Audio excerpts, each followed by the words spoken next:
बिस्मिल्लाहिर्रहमानिर्रहीम। Welcome to lecture number 16 of operating systems. आज हम फर्दर शेड्यूलिंग एल्गोरिदम्स को डिस्कस करेंगे जो हम ऑलरेडी डिस्कस कर रहे थे। तो अब हम देखेंगे why is shortest job first optimal. तो शॉर्टेस्ट जॉब फर्स्ट एल्गोरिदम में क्या होता है कि हमारे पास जो शॉर्टेस्ट सीपीयू बर्स्ट वाली जॉब होती है हम उसको पहले एग्जीक्यूट कर देते हैं।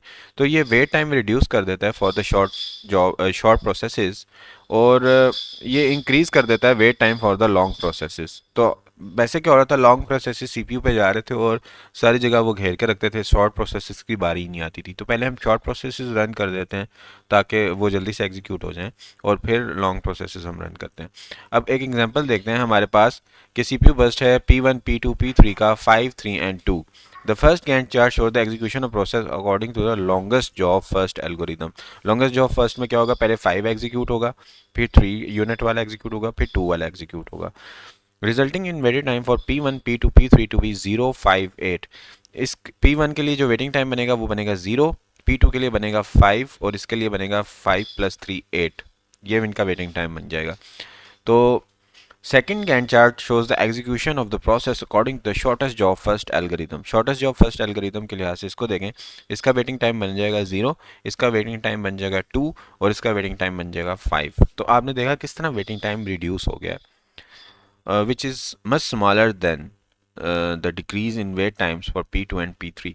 तो हमारे पास जो शॉर्टेस्ट जॉब एल्गोरिदम होता है वो, अगर हमने वेटिंग टाइम हमारा मकसद है रिड्यूस करने का, तो हम इसको इस्तेमाल कर सकते हैं। अब हमारे पास एक नेक्स्ट है round robin scheduling. Round robin scheduling algorithm जो है वो टाइम शेयरिंग सिस्टम के लिए स्पेशली डिज़ाइन किया गया है। किसके लिए डिज़ाइन किया गया है? टाइम शेयरिंग सिस्टम के लिए। ये सिमिलर है first come first serve scheduling से, लेकिन प्रीएम्पशन इसके अंदर ऐड कर दी जाती है। देखा था हमने कि जो F C F S algorithm है वो नॉन प्रीएम्प्टिव था, ठीक है। लेकिन हमारे पास जो राउंड रॉबिन है वो उससे मिलता जुलता है, लेकिन हम इसके अंदर प्रीएम्पशन ऐड कर देते हैं, यानी एक नया जो प्रोसेस आएगा हम उसको जगह देंगे सीपीयू के अंदर। The small unit of time called quantum time और काउंटम काउंटम टाइम काउंटम और time slice is defined. Sorry, time twist हो गया। जो हमारे पास सबसे छोटा यूनिट ऑफ टाइम होगा इसको बोलेंगे टाइम क्वांटम या टाइम स्लाइस, ठीक है। ये डिफाइन कर दिया जाता है। रेडी क्यू जो है वो एक सर्कुलर क्यू के तौर पे ट्रीट की जा रही होती है। सर्कुलर क्यू का मतलब ये है कि एक क्यू है, फॉर एग्जांपल इसके अंदर 5 खाने बने हुए हैं।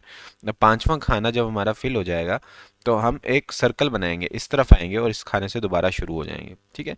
मतलब हमारे पास एक प्रोसेस पड़े हैं 1 2 3 4 5। हमने फॉर एग्जांपल 5 को एग्जीक्यूट किया। जब हम 5 को एग्जीक्यूट करेंगे तो एक आगे शिफ्ट हो जाएंगे सारे, ये 4 आ जाएगा, यहाँ पे 3 आ जाएगा, यहाँ 2 आ जाएगा, या 1 आ जाएगा। और जब 5 दोबारा जाएगा तो सबसे पीछे जाके इंसर्ट हो जाएगा। अब 4 एग्जीक्यूट हो जाएगा, ठीक है। फिर 4 इधर जाके एग्जीक्यूट हो जाएगा, मतलब जो एग्जीक्यूट होते जाएंगे वो पीछे इंसर्ट होते जाएंगे, ठीक है।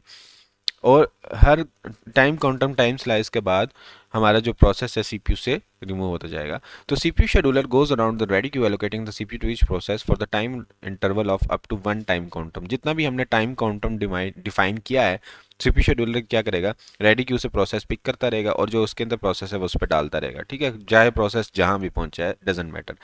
राउंड रॉबिन शेड्यूलिंग को इम्प्लीमेंट करने के लिए रेडी क्यू को as a FIFO queue of process रखना पड़ता है और इसको एक हमें सर्कुलर क्यू बनाना पड़ता है। न्यू प्रोसेसेस जो होते हैं वो टेल पे इंसर्ट होते रहते हैं और जो सीपीयू प्रोसेस उठाता रहता है वो हेड से उठाता रहता है, ठीक है। फिर ये क्या करता है कि sets a timer to interrupt after 1 time counter. एक टाइमर लग जाता है सीपीयू में जो कि इंटरप्ट कर देता है प्रोसेस को after 1 time quantum, and then dispatch the process, और फिर उसको डिस्पैच कर देता है और क्यू की टेल पे डाल देता है, ठीक है। अब प्रोसेस का जो सीपीयू बर्स्ट है ऐसा भी हो सकता है वो 1 टाइम क्वांटम से ही कम हो। तो इस सिचुएशन में होगा कि प्रोसेस खुद ब खुद ही चला जाएगा सीपीयू से वॉलंटरीली, क्योंकि अब तो वो एग्जीक्यूट कम्प्लीटली हो गया 1 टाइम काउंटर से कम टाइम में। तो शेड्यूलर जो होगा वो नेक्स्ट प्रोसेस पे मूव करेगा और उसको पिक करके सीपीयू पे डाल देगा। अदरवाइज अगर सीपीयू जो है सीपीयू बर्स्ट जो है प्रोसेस का अगर ज़्यादा है 1 टाइम क्वांटम से, तो सीपीयू खुद उसको निकाल के क्यू में डाल देगा। तो इस तरह से हमारे पास राउंड रॉबिन शेड्यूलिंग हो रही होती है। लेकिन राउंड रॉबिन शेड्यूलिंग में एक और चीज़ भी साथ साथ हो रही होती है कि जब प्रोसेस चेंज हो रहा है तो उसके साथ साथ हमें कॉन्टेक्स्ट भी उसका चेंज करना पड़ता है। तो कॉन्टेक्स्ट स्विच जो है वो बार बार हो रहा होता है, ठीक है। और फिर हम अभी देखेंगे कि कॉन्टेक्स्ट स्विच के अंदर को काउंटर करने के लिए हम क्या करते हैं कि थोड़ा काउंटर टाइम अपना बढ़ा देते हैं ताकि ज़्यादा देर बाद कॉन्टेक्स्ट स्विचिंग हो, क्योंकि कॉन्टेक्स्ट स्विचिंग होने से बार बार ओवरहेड सीपीयू के प्रोसेसेस में ऐड होता है। तो average waiting time under RR policy however is quite long. Waiting time इसमें बढ़ जाता है। जैसे शॉर्टेस्ट जॉब फर्स्ट था, उसमें वेटिंग टाइम कम हुआ था, प्रोसेस को पूरा एग्जीक्यूट कर देते थे जो शॉर्ट टाइम वाला था। इसमें एवरेज टाइम हर प्रोसेस का बढ़ जाता है, सबको इकट्ठी इक्वल बारी मिल रही है। अगर n प्रोसेसेस हैं रेडी क्यू के अंदर, कॉन्टेस्ट टाइम्स जो स्विच टाइम है वो है TCS, और कंटेंट टाइम अगर Q है तो हर प्रोसेस को 1/n of the CPU time मिलेगा। ठीक है, टोटल अगर n प्रोसेसेस हैं हमारे पास, हर किसी की कितनी टाइम की बारी आएगी, 1/n की बारी आएगी। फॉर एग्जांपल मेरे पास 10 प्रोसेस है तो हर किसी की 1/10th बारी आएगी यूनिट टाइम के लिहाज से। ठीक है, तो हमारे पास जो फॉर्मूला बनेगा प्रोसेस का उस वेटिंग टाइम का, वो बनेगा n-1 multiply by q plus T S. n-1 क्योंकि उस प्रोसेस को हम काउंट नहीं कर रहे ना वेटिंग टाइम में, तो उसने तो एग्जीक्यूट होने, तो n टोटल जो प्रोसेस थे उनमें से -1 करने हैं। और हर प्रोसेस का जो अलग से वेटिंग टाइम है that is q plus T S, उसका क्वांटम टाइम जो एग्जीक्यूट होने में लग रहा है, प्लस कॉन्टेक्स्ट स्विचिंग टाइम जो उसको कॉन्टेक्स्ट स्विच होने में टाइम लग रहा है। ठीक है, ये दोनों टाइम हर प्रोसेस के हैं। अब एक प्रोसेस का वेटिंग टाइम निकालना है तो उस प्रोसेस के अलावा जितने भी प्रोसेस हैं सबका हमें ये टाइम ऐड करना पड़ेगा, यानी हमें इस टाइम को n-1 से मल्टीप्लाई करना पड़ेगा, तो इससे वेटिंग टाइम निकल आएगा किसी भी प्रोसेस का। ठीक है, तो इस तरह से ये फार्मूला ड्राइव होता है। होप्स हो कि आपको ये फार्मूला अब याद रहेगा। तो परफॉर्मेंस होती है राउंड रॉबिन एल्गोरिदम की, that depends heavily on the size of time quantum. Time quantum पे आप देखेंगे इसकी सारी चीज़ें डिपेंड कर रही होती हैं, इसकी परफॉर्मेंस, इसकी हर चीज़, वो अभी हम बात साथ साथ देखते हैं। अगर टाइम क्वांटम हमारा काफ़ी बड़ा है तो आरआर पॉलिसी जो है वो वैसी ही रहती है जैसे first come first serve policy. First come first serve की जैसे पॉलिसी थी ना, जैसे जो प्रोसेस आया वो एग्जीक्यूट हो गया। अब क्वांटम टाइम इतना ज़्यादा है कि वो पूरा एग्जीक्यूट हो जाएगा, फिर वो बाहर जाएगा, फिर अगला आएगा, वो लोड होगा, वो एग्जीक्यूट होगा, फिर वो बाहर जाएगा। लेकिन अगर हमारा क्वांटम टाइम बहुत छोटा है तो आरआर पर जो अप्रोच बनेगी हमारी राउंड रॉबिंग, उसको बोलेंगे प्रोसेस शेयरिंग, क्योंकि बार बार प्रोसेस के अंदर टाइम शेयर होता जा रहा है सीपीयू का, तो इसको बोलेंगे प्रोसेस शेयरिंग। और ये ऐसे होगा जैसे हर प्रोसेस का अपना सीपीयू चल रहा है 1/n स्पीड से। तो क्वांटम टाइम हमारा ज़्यादा होना चाहिए कॉन्टेक्स्ट स्विच के हवाले से, क्योंकि बार बार जब कॉन्टेक्स्ट स्विचिंग ज़्यादा होगी तो हमारा ओवरहेड बहुत ज़्यादा बन जाएगा। कॉन्टेक्स्ट स्विचिंग कुछ भी नहीं है, प्रोसेस के लिए हम जो डाटा सारा इकट्ठा कर रहे होते हैं, चेंज कर रहे होते हैं, तो इसको हमने मिनिमाइज़ करना है क्योंकि इसके अंदर यूज़र का कोई काम नहीं है ना। तो क्वांटम ऐसे चूज़ करना चाहिए कि हमारा जो क्वांटम टू कॉन्टेक्स्ट स्विचिंग की रेशो है वो 10:1 से लेस नहीं होनी चाहिए। यानी इसका मतलब है कि कंटेंट स्विचिंग का जो ओवरहेड है वो 10% of the time spend on doing useful work for the user process, इससे ज़्यादा नहीं होना चाहिए। 10% से ज़्यादा हम कंटेंट स्विचिंग को ना दें, 10:1 से कम कम होनी चाहिए। अब हम फिगर में देखते हैं रिलेशन कि जैसे जैसे हमारा कंटेंट टाइम कम था तो हमारा कंटेंट स्विच बस एक बार भी नहीं करना पड़ा। जब हमारा कंटेंट टाइम 6 बन गया तो हमें एक बार इस जगह पे आके क्वांटम स्विचिंग करनी पड़ी, कॉन्टेक्स्ट स्विचिंग करनी पड़ी। अगर हमारा क्वांटम टाइम 1 यूनिट पे चला गया तो हमें 1 2 3 4 5 6 7 8 9 बार हमें कॉन्टेक्स्ट स्विचिंग करनी पड़ी, जिसकी वजह से हमारा ओवरहेड बहुत ज़्यादा बढ़ जाता है और टाइम भी इंक्रीज हो जाता है, क्योंकि कॉन्टेक्स्ट स्विचिंग का भी कुछ टाइम है TCS, वो भी ऐड हो जाता है बीच में फिर। अच्छा, अब नई नेक्स्ट चीज़ हमने देखी कि टर्न अराउंड टाइम जो है प्रोसेस का, यानी प्रोसेस जब सबमिट हुआ और कंप्लीट हुआ, वो भी हमारा जो है ना क्वांटम टाइम के ऊपर डिपेंड कर रहा होता है। ठीक है, जैसे अब फिगर में हम देखेंगे कि 4 प्रोसेसेस का वर्कलोड है जिनके सीपीयू बर्स्ट हैं 6 3 1 एंड 7। तो ये ग्राफ शो करता है कि जो स्मॉलेस्ट टर्न अराउंड टाइम होगा वो तभी अचीव होगा जब क्वांटम साइज 6 या उससे बड़ा होगा। ठीक है, तो जो बहुत ज़्यादा प्रोसेसेस होते हैं वो अपना नेक्स्ट सीपीयू बर्स्ट जो है वो ख़त्म कर लेते हैं 6 क्वांटम के अंदर अंदर। और जनरल स्टेटमेंट हम ये कह सकते हैं राउंड रॉबिन एल्गोरिदम जो है वो smallest average turnaround time देता है जब क्वांटम वैल्यू ऐसी चूज़ की जाए कि most of the process finish their CPU burst within the quantum. यानी जब हमारे पास स्मॉलेस्ट एवरेज टर्न अराउंड अगर हमें चाहिए कि टर्न अराउंड हमारा कम से कम हो, तो हम अपना क्वांटम टाइम इंक्रीज़ करते हैं और ऐसा रखते हैं कि हर सीपीयू उस क्वांटम टाइम के अंदर अपना काम मुकम्मल कर सके। और जब हर सीपीयू क्वांटम टाइम में अपना काम मुकम्मल कर रहा होगा तो ये first come first serve algorithm ही बन चुका होगा। तो यहाँ पर अगर आप फिगर देखें तो हमारे पास ये क्वांटम टाइम है और यहाँ पर हमारे पास एवरेज टर्न अराउंड टाइम है। तो सबसे ज़्यादा हमारे पास जो फ़ायदा हो रहा है हमें टर्न अराउंड टाइम में, वो इस जगह पे आके हो रहा है जब काउंटर टाइम हमारा 6 है और 7 है, तब हमारे पास सबसे कम हमारा टर्न अराउंड टाइम है। टर्न अराउंड टाइम हमारा मिनिमाइज होना चाहिए ताकि सीपीयू जल्दी हमारा कंप्लीट होकर वापस आ जाए।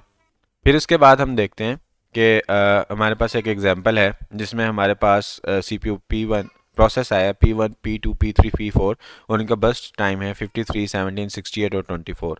तो अब हमारे पास क्वांटम टाइम यहाँ पे अगर है 20 का, तो ये पहले एग्जीक्यूट हुआ, 20 माइनस हुआ 33 रह गया, फिर ये एग्जीक्यूट हुआ, ये तो पूरा एग्जीक्यूट हो जाएगा, फिर ये एग्जीक्यूट हुआ, इसका 48 रह गया, फिर ये एग्जीक्यूट किया, इसका 4 रह गया। ठीक है, तो इस तरह से हमारे पास एक गैंट चार्ट इसका बन रहा होगा कि टोटल हमारे पास टर्न अराउंड टाइम क्या इस तरह से आ रहा है, वेटिंग टाइम क्या आ रहा है।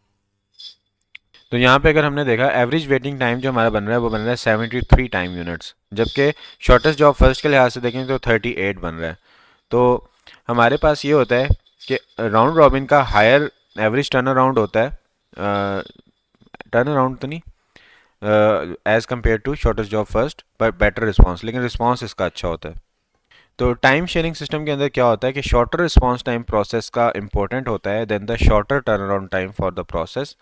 तो राउंड रॉबिन शेड्यूलर जो है ये टाइम शेयरिंग सिस्टम के लिए बड़ा अच्छा होता है as compare to shortest job first algorithm, क्योंकि वहाँ पे हमें टर्न अराउंड टाइम नहीं चाहिए, वहाँ पे हमें रिस्पॉन्स टाइम चाहिए, क्योंकि टाइम शेयरिंग सिस्टम में हर किसी ने यूज़र ने यूज़ करना है। तो ये ना हो कि एक यूज़र का ही प्रोसेस कंप्लीट और टर्न अराउंड टाइम उसका अच्छा आ जाए, बल्कि 10 यूज़र हैं तो 10 को रिस्पॉन्स सबको जा रहा हो। तो उसके लिए फिर हमारे पास राउंड रॉबिन एल्गोरिदम अच्छा होता है जो सबको बारी बारी एक क्यू में डाल देता है और सारों को बारी बारी देता जाता है, बारी देता है, फिर इसको यहाँ डाल देता है, फिर दोबारा इसका इस यूज़र का उठा लिया, तो सबकी बारी आती रहती है, रिस्पॉन्स एवरेज सबका अच्छा होता है।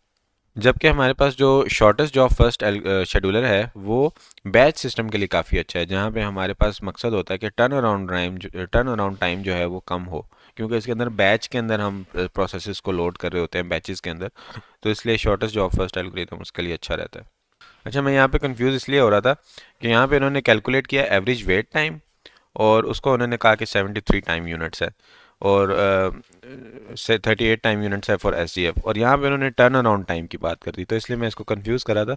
लेकिन आई थिंक इधर टर्न अराउंड टाइम ही हमें समझना चाहिए क्योंकि बुक में ऐसे लिखा हुआ है।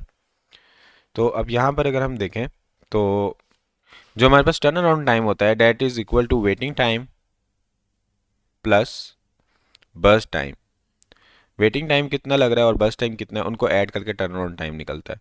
अब टर्न अराउंड टाइम हमारे पास प्रोसेसेस का ये आया हुआ है, वेटिंग टाइम जब हम इसका कैलकुलेट करेंगे तो बस टाइम हमें ऊपर गिवन थे, इसका 15 था, 53 था, इसका 17 था, इसका 68 था और इसका 97 था, सॉरी 24 था। तो इनको हम अगर इसमें से माइनस कर दें तो हमारे पास वेटिंग टाइम सबका आ जाएगा। ठीक है, नेक्स्ट हमारे पास है मल्टी लेवल क्यू शेड्यूलिंग। अभी मतलब हमारे पास तो एक क्यू बन रही थी, अब हम मल्टी लेवल क्यूज़ भी बना सकते हैं कि जहाँ पर हम प्रोसेसेस को डिफरेंट ग्रुप्स में डिवाइड कर सकें, क्लासीफाई कर सकें। फॉर एग्जांपल फोरग्राउंड या इंटरेक्टिव प्रोसेसेस या बैकग्राउंड और बैच प्रोसेसेस, तो हम क्यूज़ के डिफरेंट लेवल्स बना लेंगे। ठीक है, और ये वाला जो लेवल है इसको फॉर एग्जांपल हम इंटरेक्टिव प्रोसेसेस कहते हैं, तो इनको हम पहले एग्जीक्यूट कर रहे होंगे और जो लास्ट पे हम क्यू रखे हैं वो हमारे पास बैकग्राउंड या बैच प्रोसेसेस की है, उनको फिर हम एंड पर एग्जीक्यूट कर रहे होंगे जब ये सारी ऊपर वाली क्यूज़ खाली हो जाएंगी। तो इसमें ये हो सकता है कि हर क्यू का अपना प्रायोरिटी एल्गोरिदम होता है, अपना शेड्यूलिंग एल्गोरिदम होता है, जो कि प्रोसेस को परमानेंटली असाइन कर दिया जाता है क्यू कोई भी based on the property of the process, memory size, process priority और प्रोसेस टाइप। मतलब वो बैकग्राउंड प्रोसेस है, इंटरेक्टिव प्रोसेस है, उसका मेमोरी साइज कितना है, बस कितना है, ये सारी चीज़ें देख रहे होते हैं हम। ये सारी चीज़ें देख के हम उसको क्यू बता देते हैं कि आपकी ये वाली क्यू है जो सबसे पहले सीपीयू में जा रही है और आपकी ये इस प्रोसेस की ये वाली है जो सबसे एंड पे सीपीयू पे जा रही है। क्यूज़ में भी फिर आगे हमारे पास एक शेड्यूलिंग होती है जो कॉमनली इम्प्लीमेंटेड होती है as a fixed priority preemptive scheduling. Fixed priority से मुराद ये है कि प्रायोरिटी शेड्यूलिंग होती है और प्री एम्प्टिव भी होती है, यानी एक सीपीयू पे प्रोसेस चल रहा है तो वो हट भी जाता है। तो ये इसमें बस यही हो रहा होता है कि फोरग्राउंड वाले जो होते हैं वो पहले एग्जीक्यूट हो रहे होते हैं और बैकग्राउंड वाले बाद में एग्जीक्यूट हो रहे होते हैं, बस इस तरह की एक प्रायोरिटी बन जाती है जो कि फिक्स प्रायोरिटी कहलाती है।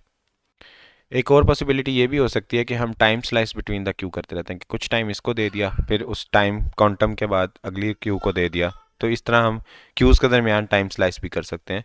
और each Q cats a certain portion of the CPU time, जिसको हम क्वांटम टाइम भी बोल सकते हैं, विच it can schedule among the various processes in its queue. For example 80% to the foreground. For example हम कहते हैं कि foreground को 80% जाएगा राउंड रॉबिन में, और 20% जाएगा बैकग्राउंड में F C F S scheduling के अंदर। यानी क्यू का भी हमने बता दिया कि 80% जाएगा फॉर एग्जांपल सबसे ऊपर वाली को, और उसके नीचे वाली को 20% जाएगा। और फर्दर उसके अंदर शेड्यूलिंग एल्गोरिदम भी हमने बता दिया कि इसके अंदर जो पहली वाली क्यू है इसके अंदर राउंड रॉबिन अप्लाई हो रहा होगा, और जो सेकंड वाली इसके अंदर F C F S apply हो रहा होगा। तो ये जो हम शेड्यूलिंग अक्रॉस यूज़ कर रहे होते हैं, ये हमें स्टारवेशन और जो हमारे पास इनडेफिनेट ब्लॉकिंग है उससे अवॉइड करने में हेल्प करता है। क्योंकि अगर हम ये करते हैं कि सिर्फ इस क्यू को एग्जीक्यूट करते रहते और बैकग्राउंड प्रोसेस सारे यहाँ रखे रहते, तो इनकी कभी बारी ना आती, यही प्रोसेस हमेशा चलते रहते। तो यहाँ पर अगर आप देखें तो ये मल्टी लेवल क्यू शेड्यूलिंग है, जिसके अंदर हमारे पास सिस्टम प्रोसेसेस हैं जो टॉप प्रायोरिटी पे रखे गए हैं, फिर इंटरेक्टिव प्रोसेसेस हैं, फिर इंटरेक्टिव एडिटिंग प्रोसेसेस हैं, फिर बैच प्रोसेसेस हैं, और फिर स्टूडेंट प्रोसेस, स्टूडेंट को सबसे लो प्रायोरिटी पे रखा गया है। वाह भाई वाह। तो यहाँ पे हमारा लेक्चर एंड होता है। Thank you so much everyone for joining and watching. Take care. अल्लाह हाफिज़।